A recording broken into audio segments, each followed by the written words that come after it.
2023 मध्ये महिला आरक्षण मंजूर झालंय. आरक्षणाच्या आडून डिलिमिटेशनचा डाव आखला जातोय. प्रणिती शिंदेंनी भाजपवर प्रहार केलाय. 543 जागांमध्ये आरक्षण द्यायला काय हरकत? महिला विरोधी कोण आहे ते जनतेसमोर आलंय. 2024 मध्ये ते आरक्षण का दिलं नाही? प्रणिती शिंदेंनी भाजपला सवाल केलेला आहे.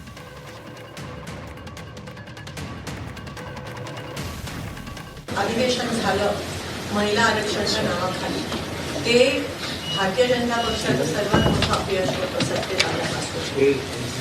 महिला मावळ्यांशी खेळून महिलांचा वापर करून डिलिमिटेशनच्या नावाखाली हे बिल संसदेत आणलं.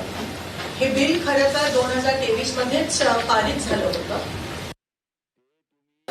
23 मध्ये पारित करून 24 मध्ये एक्झिस्टिंग 543 मध्ये तुम्ही का लागू करत नाही? तुम्ही वाढवताय. दुसरी गोष्ट 50% वाढवण्याचं म्हणजे 543 चे 850 झाले असते. आणि जे अतिरिक्त आहे तुम्ही बघा, हे महिला विरोधी कसे आहे.